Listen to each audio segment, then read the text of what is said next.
Hello everyone, I'm Bill Capossere and thanks for joining me for this series of public readings in the time of Corona. And thanks as always to Writers and Books for fostering such a great writing and reading community here in town. Essays and plays, and today I'm going to start off with two stories from a cycle of short stories which involve the same character visiting a series of fictional and often fantastical museums over his lifetime. And this one is called The Museum of Obsolete Colors.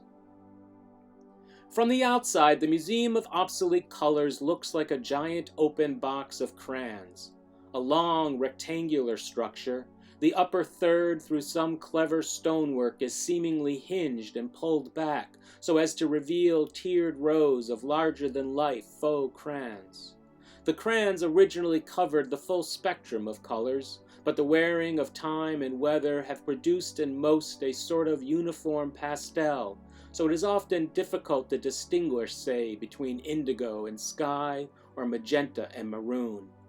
Many of the crayons as well have become the favorite perch of the city's pigeon population, whose leavings have over the years produced the effect that the dominant color is not even a color, but simply a dull shade of white. Still, here and there, a few have steadfastly resisted the depredations of time and nature, and in those moments when a shaft of sunlight breaks through the usual cloud cover, even long-time natives of the city will slow their strolls along the street to look up at the sudden raft of color unfurling in the air above. Walking back through unfamiliar streets, less familiar even than yesterday's as you seem to have somehow gotten off course from the path back to the hotel, the building had immediately captured your attention, and despite that it was already late and you were, if not lost, at least momentarily mislaid, you stopped and turned to face it more fully from across the street, just to look. But that was enough for your youngest to glance up from the ice cream he had extorted from you on the previous street corner, which had proven yet again to not be the one around which the hotel lay. And it was his sudden movement to cross the road, you tell your wife as you dress for bed, that drove you off the curb and somehow, minutes later, inside. Flesh, she sleepily guesses, and, Indian red. And you wish she would stop, though because she is right, it was so much more than that. And though the words form pale and waxen in your mouth, you know you could, if you had a chance, explain to her how it was more than just kids and Crayolas, how it was about birds that no longer fly and apples that no longer propagate, about reflections off surfaces that no longer exist and robes that no longer clothe, how it was even, at the end, about the way the light seems to fall on the small exposed place on her neck where her hair and the sheet almost but do not quite meet, the way the skin softly, pinkly bridges the contrast between the stiff, bristly black of her hair and the starched white of the fabric. You would tell her all this and maybe even more, but then she reaches for the lamp and the cover slips farther down her back, and in the sudden colorless dark, what now could there be to say? So yes, you say, flesh in Indian red. And Prussian blue, too, though she does not recall that one. In telling her, you picture the row of animatronic soldiers in their dark blue uniforms marching off toward a horizon of the same color, though now it is called midnight blue. Over the crack of rifles and the larger boom of cannon, a voiceover repeated in dull metallic tones the rise and fall of the Prussian nation. The whole thing a bit corny, you say, and even a little sad. The soldiers stiffly outdated, flecks of silver metal showing like the pox under their face paint, their uniforms frayed and forgotten much like their history, and her youngest, you tell her, watched for only a bored moment or two before moving off to the next exhibit. Despite its failed attempt at spectacle, however, or perhaps because of it, part of you enjoyed the show, and by the time you turned away, your son was standing at a low counter, carefully dipping his hands in and out of shallow depressions filled with warm-colored wax to determine which best matched his skin. Behind the counter, an ethnically ambiguous guy tested the heat of the waxes, handed out warm towels, helped people pluck at wax that had cooled and stuck to their skin. So yes, flesh, bleached now if possible offense, and later, of course, Indian red. But before that, you will confess to your wife how you left your son there at the second exhibit, peeling strips of colored skin from his hands and arms, shedding flesh by the foot, and leaving behind shrunken husks of himself. You could not stomach the way they piled up around him, like so many discarded selves, flesh of your flesh going formless and cold, so you told him you were just going to wander about, then stole softly away, folding cowardly into the jostling crowd. And how now in the dark will you describe out loud the strange chambers, the colors that you found? The emperor's room and its grand parade of stern-faced mannequins, each clad in a blue-red so rare it was forbidden to the masses to wear on pain of death. Tyrian purple, created from the crushed pulp of 40,000 saltwater snails gathered by hand from the now submerged sands of Phoenicia. Or the garden wing, whole orchards formed indoors of archaic trees, color pooling in their branches like drips of paint, forgotten fruit, their taste and skin shade long faded away, yellow transparents, Raboon golds, red Detroits, straw apples hanging a more yellow-green against darker leaves.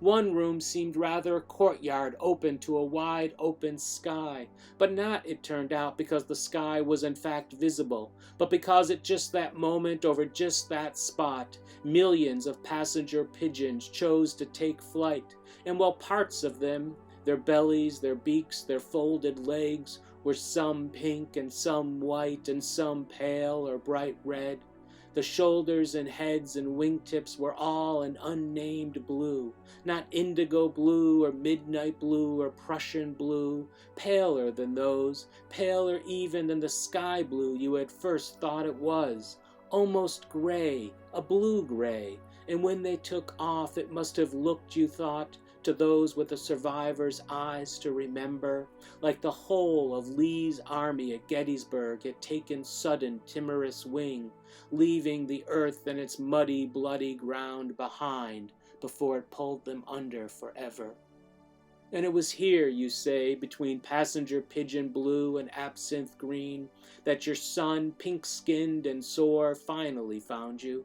But by then she is asleep, and so your wife will not hear as you try to figure out what it all means, and you are left blind to trace in the night with your eyes closed tight all the variegated paths that have led you here to catalog alone in the dark the lost hues and shades by a slumbering wife, whose hair, once black as a starless sky, is, like her eyes as well as all the world, turning surely, if slowly, to gray.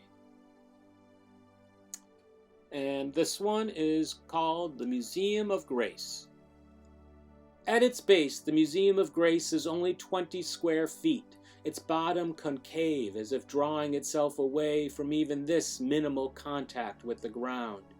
From there, it tapers upward to an impossibly tall, slender spire, so long and narrow it ends almost as a wire suspended from the sky, someplace beyond tree and cloud, a thin, dark line against the horizon, spare and straight, no ornamentation, twists or coils, no natural bends as may be found in stem or trunk, in spine or mind or heart.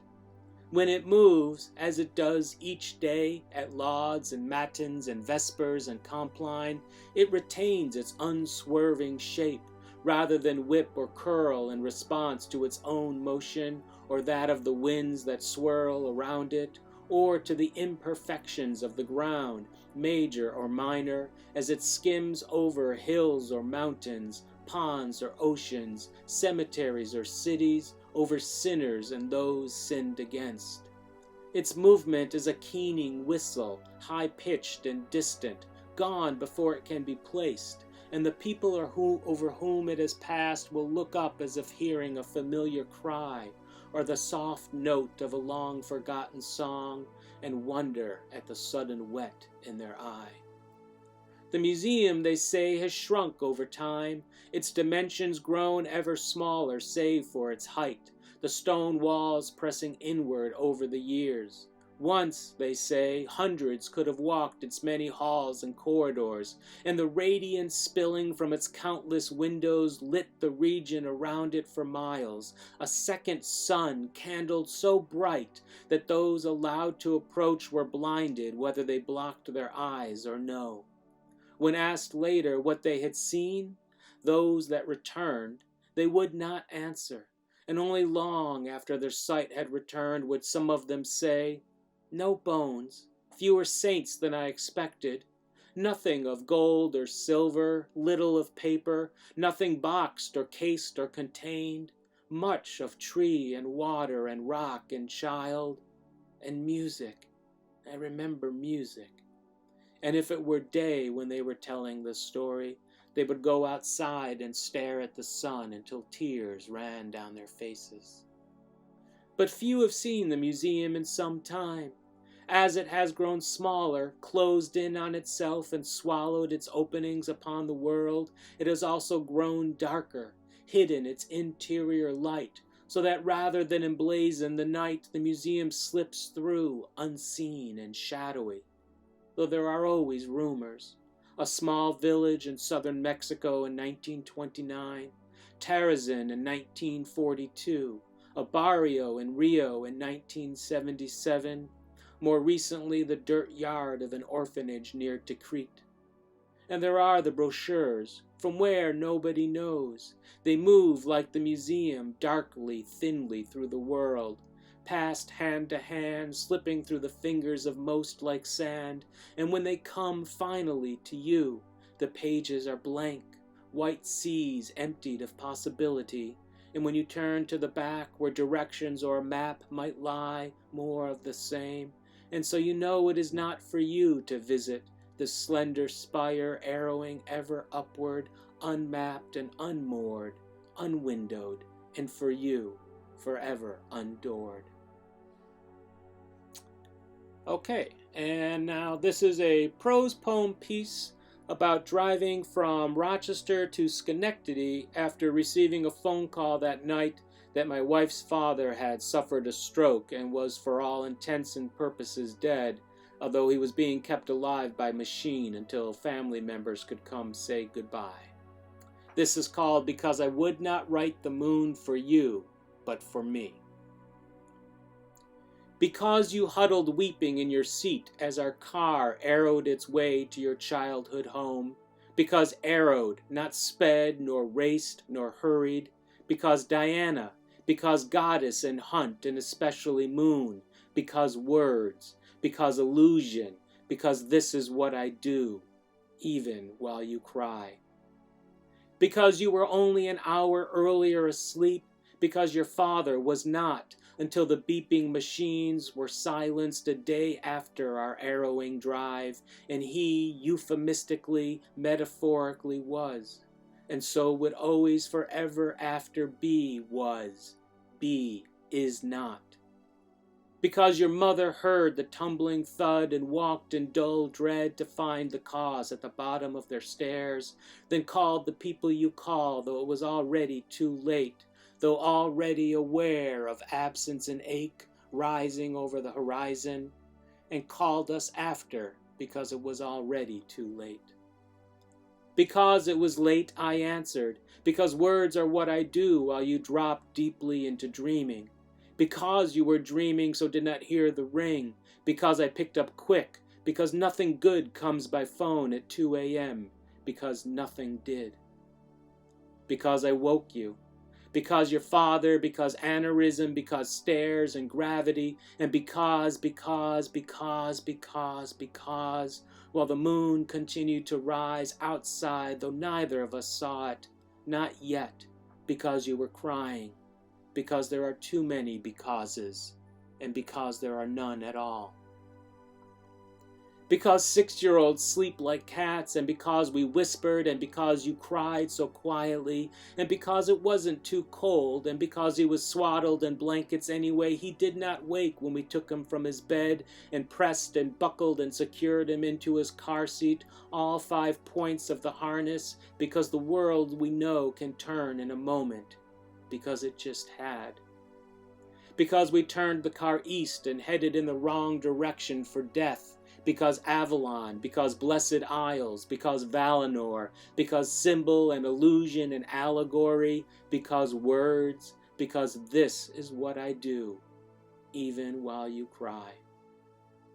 Because the near empty road led to nothing but more empty, because despite all the earth still rotated, because planetary mechanics and bodies in space, because the space between our bodies, because I turned from your silver tears and wounded curl to better etch in memory for future words, this road, this fence post, this supernaturally lucent moon, this orange moon I would not write for you, but for me, so full of the beauty this world could hold, this moon so close because horizons and angular illusion that hung so heavy and huge over our harrowed, arrowed journey to your father's waning face, and hung over your mother's ashen face, and over our sleeping child still new in the mirror, and over yours aging pale against cold glass, and yes, over mine in my mind's eye already writing the story I knew I would write, because the white pages need feeding, because this is ever what I do, even while. This is another essay. This one is entitled New Blues. When I went out this year to purchase a new pair of blue jeans, it was with no small sense of defeat. Those pants of mine with drawstrings or elastic waistbands have proven the long-term loyalty of expandability. But button-down jeans, I've learned, are not so forgiving. A 31 waist means exactly that, and I, my Levi's were telling me, was no longer a member of the club. I had been a 31 for over a decade. Before that I was a 29, and before that was 7th grade when I didn't wear jeans. It being the mid-70s, the less said about that, the better. I still remember my last pair of 29s. The knees had disappeared in the 80s, somewhere between the Police Flock of Seagulls outdoor show in Rochester and the Grateful Dead in Buffalo. Meanwhile, the thighs wore ever thinner, until I could no longer make out the names once written there by which one could have traced through time the threaded webbing of my adolescent love life. Now all gone, dark ink adrift on a denim sea of frayed regret. The jeans eked out the decade, but by 1990 even the second generation of patches were going. They were 14 years old when they finally hit the trash bin, a bit of bittersweet symmetry since I had been 14 when I bought them.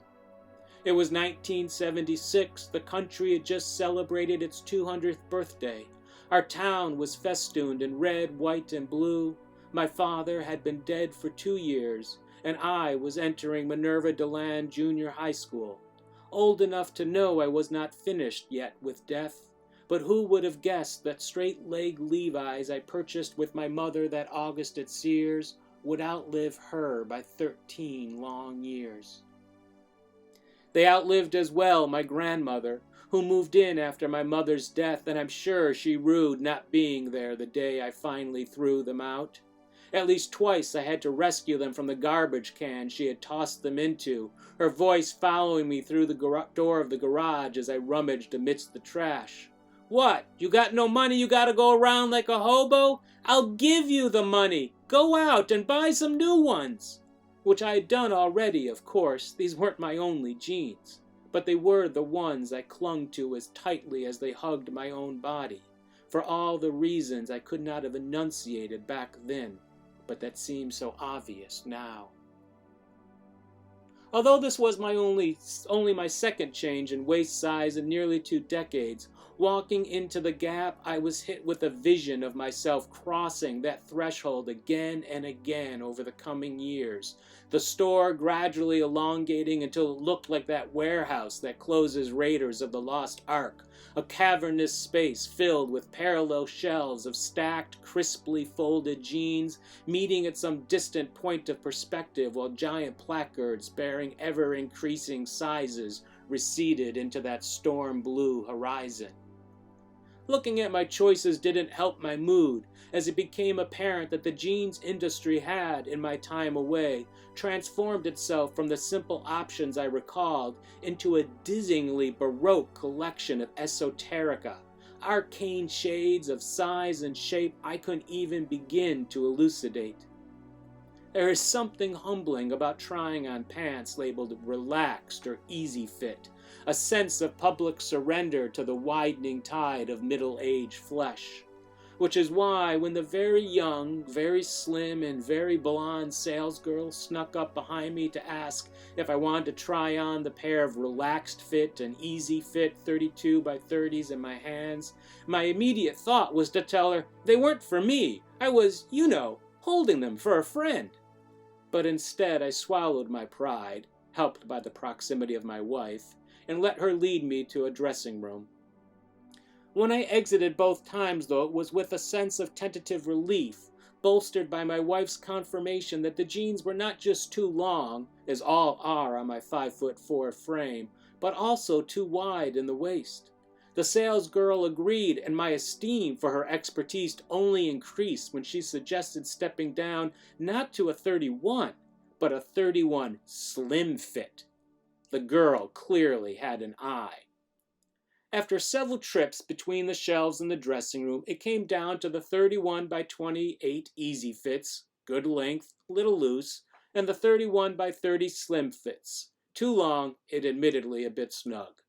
While the salesgirl checked if Levi's even made 31 by 28 slims, in which case she would call other stores, my wife whispered a comment about the girl's odd enthusiasm for such a tedious job and her gushing endorsement of how the jeans looked on me.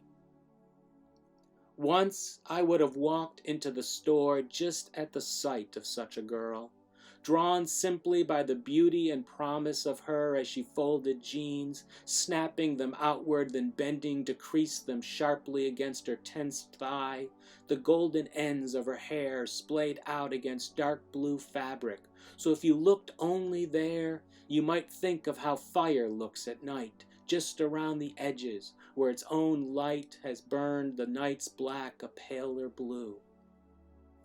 When she returned to say they didn't make the slims, I shrugged and told her I'd take the easy fits, thankful at least for that bit of cover. Thankful, too, for her easy smile, the sway of her hair across her shoulders, my new denim's blue before the inevitable fade, and my wife's small whisper as we walked away. She sure liked you.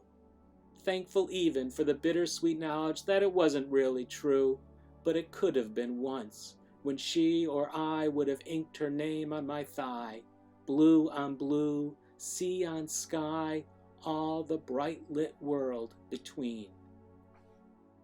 Finally, on a more positive note, this was a short essay written for a How Did You Meet feature in the newspaper. How we met. When did we know we were destined to be together? She likes to say it was our first kiss, only 2 months before we would get engaged. But I know it was 9 months earlier, the first time we met during those few minutes she lay stunned on the ground after I had bowled her over to get to the disc during an ultimate frisbee game.